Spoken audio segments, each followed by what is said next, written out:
देखो भाई, टॉपिक है हमारा आज का बैंक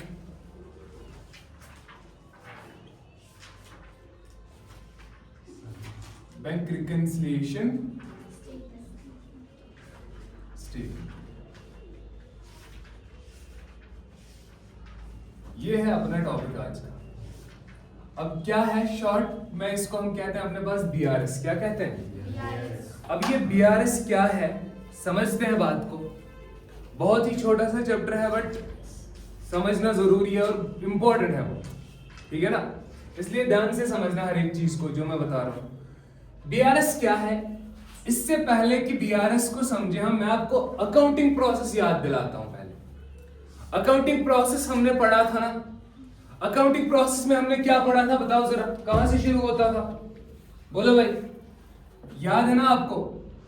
जर्नल, उसके बाद आप बोलते थे लेजर, है कि नहीं? लेजर के बाद क्या बनता है अपने पास? ट्रायल बैलेंस बनता है। ट्रायल बैलेंस के बाद क्या बनता है अपने पास? ट्रेडिंग अकाउंट बनता है। क्या बनता है? ट्रेडिंग अकाउंट के बाद क्या बनता है? प्रॉफिट एंड लॉस अकाउंट बनेगा और अंत में अपने पास बनता है बैलेंस शीट। क्या बनता है? अब खुद जर्नल किसके बेसिस पे बनाया जाता है? ये बनाया जाता है सोर्स डॉक्यूमेंट्स के बेसिस पे। और एक और चीज इस प्रोसेस का हिस्सा बन सकती है, अगर आपका बिजनेस मैन्युफैक्चरिंग वाला हो तो ट्रेडिंग से पहले मैन्युफैक्चरिंग अकाउंट भी बनेगा, बट वो हमारे सिलेबस का हिस्सा नहीं है। लेकिन अब इस चीज को देख के ये है अपने पास प्रोसेस ऑफ अकाउंटिंग। क्या कहीं पे भी आपको बीआरएस दिख रहा है? दिख रहा है? तो मैं फिर कह सकता हूं ना कि बैंक रिकन्सिलिएशन स्टेटमेंट, पहला पॉइंट तो ये याद रखने का कि ये हमारे अकाउंटिंग प्रोसेस का हिस्सा नहीं है, बिल्कुल नहीं है। ठीक है कि नहीं? तो यहां पर मैं लिख के रखूंगा not a part of process of accounting. ये चीज का ख्याल रख लिया। यानी ये हमारे पास अकाउंटिंग के प्रोसेस का हिस्सा नहीं है। लेकिन सर है क्या बीआरएस? समझते हैं। देखो बीआरएस की जब बात होगी, आपको मैं सिंपल से एक एग्जांपल से समझाता हूं। ध्यान दे रहे हैं यहां पे। देखो यहां पे एक बंदा है जिसका नाम है राम। क्या नाम है इसका? ठीक है कि नहीं? और यहां पे एक बैंक है। क्या है? मान लो इसने अकाउंट खोल रखा है एचडीएफसी बैंक में। कहां पे खोल रखा? देखो बैंक यहां पे है ना। बैंक एक सर्विस प्रोवाइडर है, सर्विसेज प्रोवाइड करते हैं ये लोग, ठीक है कि नहीं? अब राम को अपना एक खाता खोलना है। यहां पे गया बैंक के पास और इस राम ने ऑलरेडी खोल लिया खाता।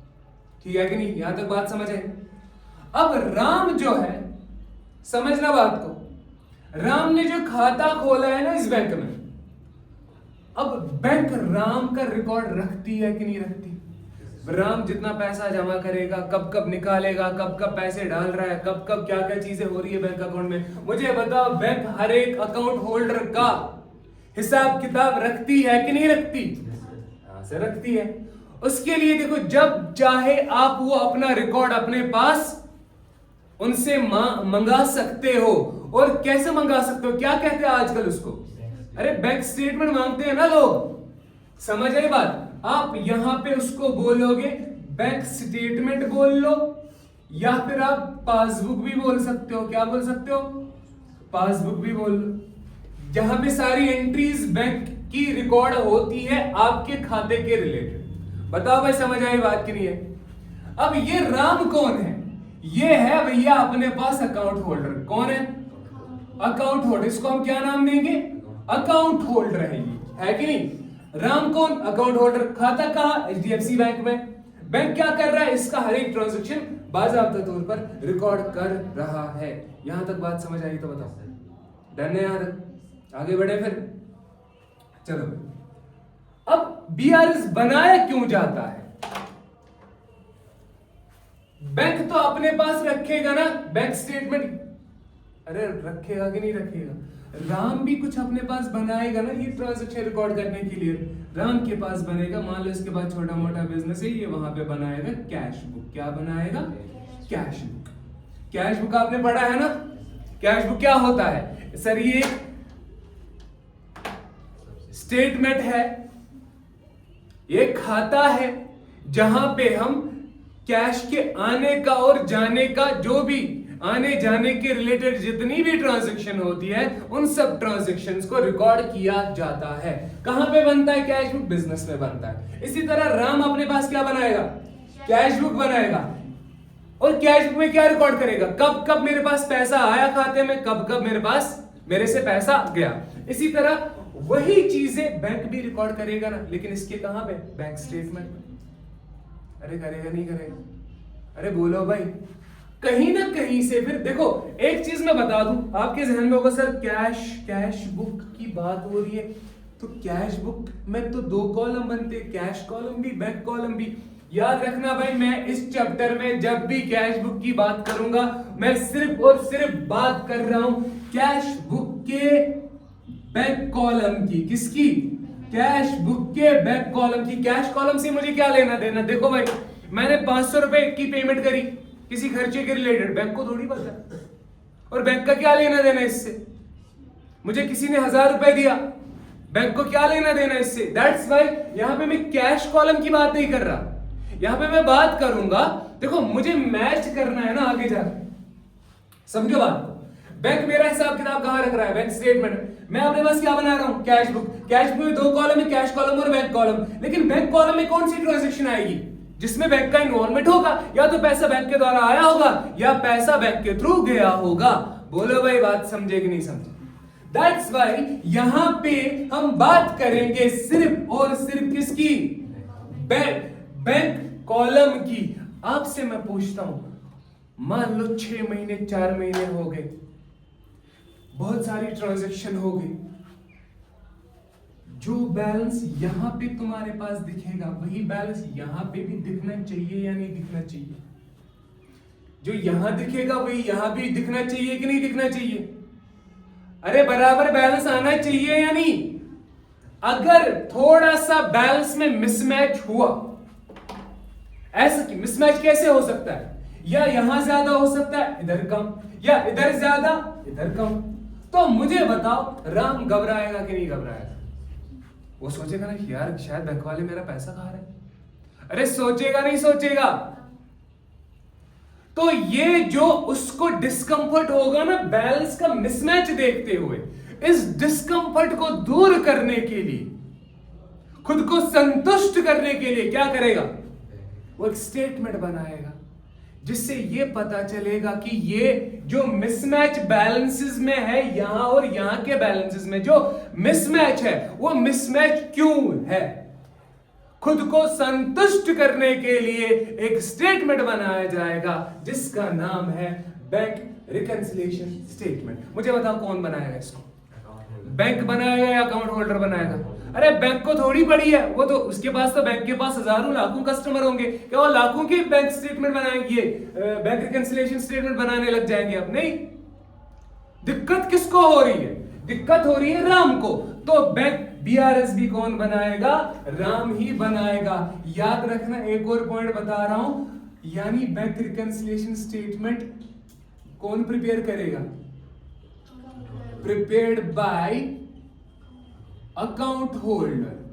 अब क्यों बनाएगा? बताओ क्यों बनाएगा?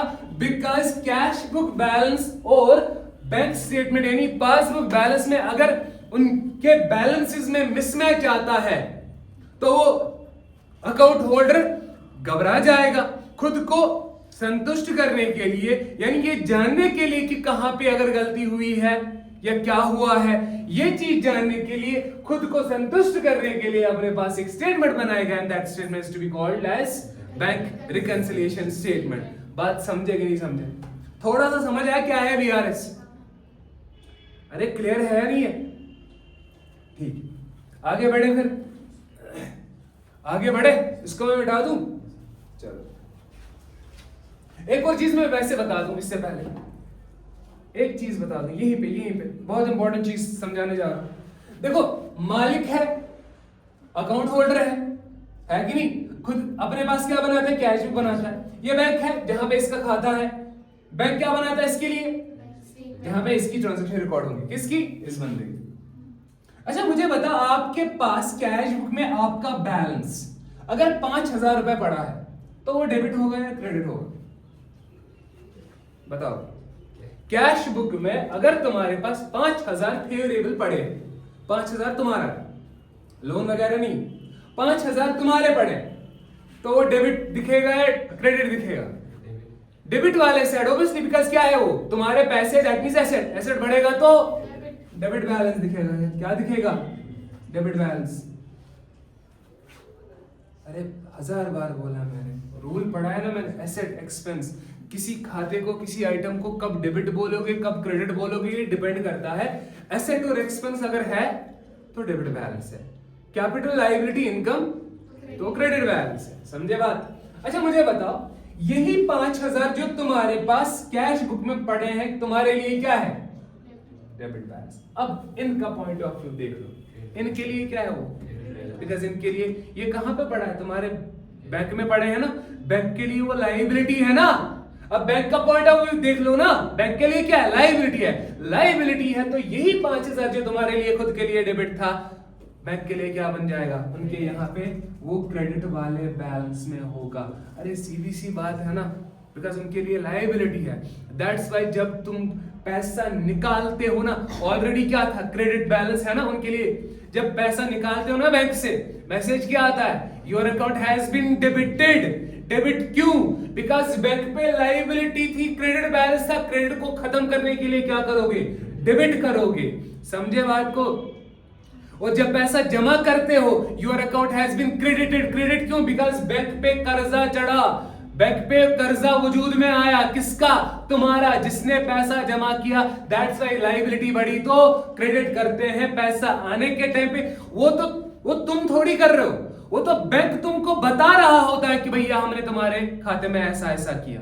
समझ आई बात? जमा करोगे तो लायबिलिटी बढ़ी तो क्रेडिट, पैसा निकालोगे तो लायबिलिटी कम हुई तो डेबिट। बोलो भाई, यहां तक बात समझ आई कि नहीं है? आगे बढ़े फिर। चलो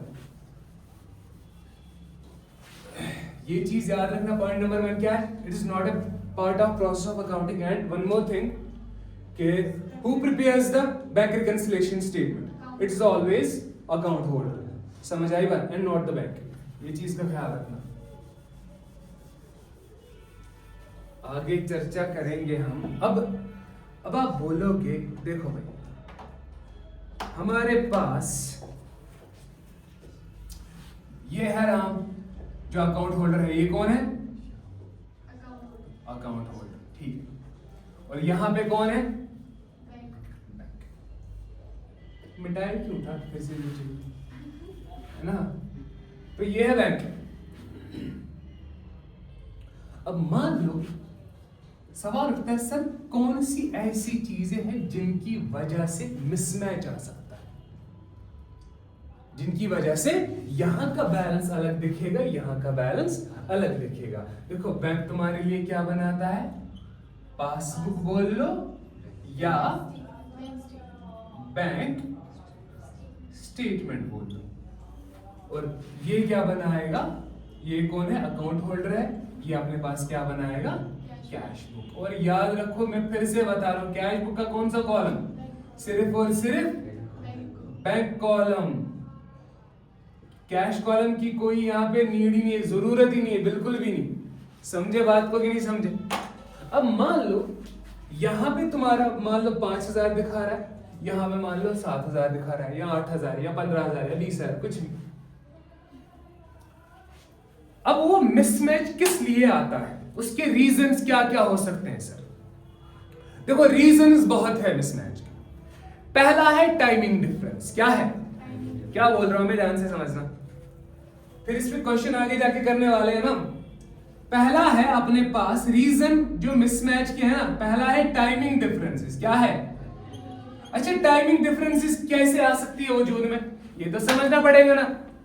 अच्छा टाइमिंग डिफरेंसेस में क्या है? मान लो ये जो राम है, राम जो है इसने किसी को चेक इशू किया, यानी राम को अपने क्रेडिटर की ओर पेमेंट करनी थी। क्या करनी थी?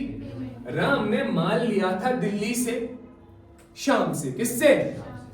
लेकिन पैसा अभी नहीं दिया था। अब श्याम ने जब राम से पैसा मांगा, राम ने बोला ठीक है भाई कैश नहीं मेरे पास, मैं चेक देता हूं तुमको।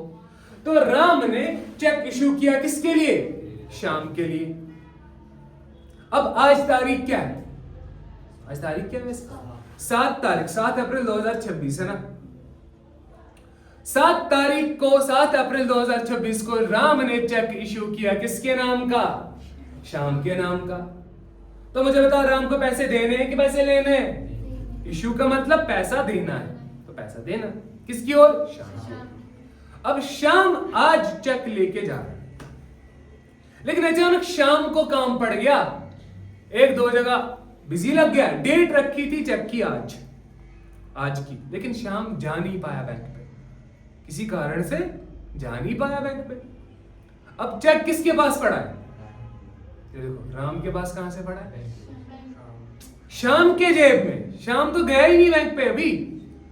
मान लो 4-5 दिन भी हो गए, कितने दिन हो गए, या 10 दिन हो गए, या महीना हो गया, श्याम को टाइम मिला नहीं कि कहां जाने का? बैंक पे जाने का।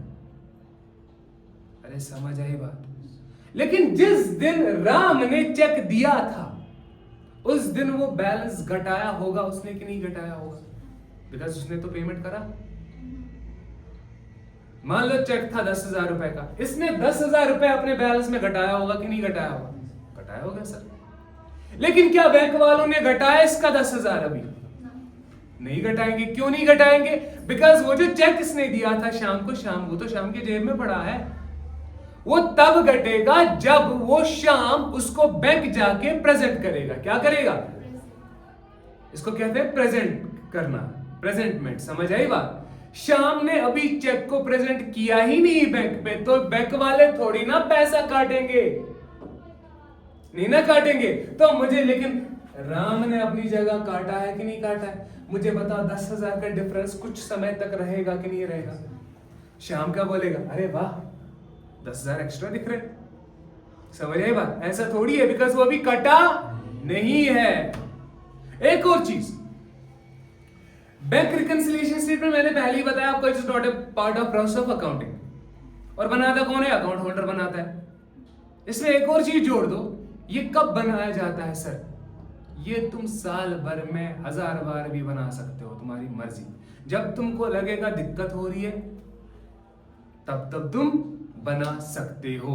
यानी ये किसी भी स्पेसिफिक डेट पे आप जब चाहे, यानी जब चाहे मर्जी तुम्हारी बना सकते हो। इसमें कोई रुकावट नहीं है। इस चीज का ख्याल रखना। ये नहीं समझना कि फाइनेंशियल स्टेटमेंट का हिस्सा है तो साल के अंत में बनेगा। कभी भी बना सकते हो, जब तुमको लगेगा। महीने में 4 दफा भी बनाना चाहो तो बना सकते हो। समझ आई बात की नहीं है? अरे क्लियर है ये? एक और चीज है कि कुछ ट्रांजैक्शन ऐसी होती है जो सिर्फ बैंक रिकॉर्ड करता है, अकाउंट होल्डर को पता ही नहीं होता। टाइमिंग डिफरेंस वाला समझ आया? अब कुछ ट्रांजैक्शन ऐसी जो अकाउंट होल्डर को पता ही नहीं होता लेकिन बैंक के यहां हुआ होता है। जैसे बैंक ने आपसे इंटरेस्ट चार्ज किया, या आपको इंटरेस्ट एलो किया, या बैंक चार्जेस काटे, वो तो आपके खाते से ही कट कर देंगे ना, तो आपके बैलेंस को वहीं से क्या कर देंगे? कम कर देंगे। लेकिन कैश बुक में कम होगा अभी नहीं, जब तक तुम ना करो। तो तुमको अभी पता नहीं है। इस वजह से क्या होगा, यहां पे तो बैलेंस कम हो गया लेकिन यहां पे भी बैलेंस ऊपर ही है, अभी कम। तो मिसमैच आएगा नहीं आएगा? हाँ सर मिसमैच आएगा। देखो बहुत सारे रीजंस है इसमें कि, और कभी ऐसा भी हो सकता है ना, गलती भी तो हो सकती है। अरे इधर जो बंदा बैठा है वो थोड़ी ना कोई भगवान का अवतार है। समझ आई बात? कोई इंसान ही तो है। गलती हो सकती है ना उससे भी, और गलती इससे भी हो सकती है। 1 0 ज्यादा लिख दिया या कम लिख दिया किसी अमाउंट में, होगी गलती, होगी गड़बड़। या पिछले पेज का बैलेंस अगले पेज पे लेना था, कैरी फॉरवर्ड बैलेंस करने में दिक्कत आ गई। समझे बात को कि नहीं समझे? तो ये वो कुछ कारण हो सकते हैं जिनकी वजह से कैश बुक के बैंक कॉलम का और पासबुक का बैलेंस मैच नहीं कर सकता। तो इसी वजह से अपने पास एक स्टेटमेंट बनाया जाता है जिसको हम कहते हैं बैंक रिकंसिलिएशन स्टेटमेंट। समझ आई बात कि नहीं आई? तो कल हम इसमें 4 के 4 केस समझने वाले हैं और एक केस खत्म भी करेंगे।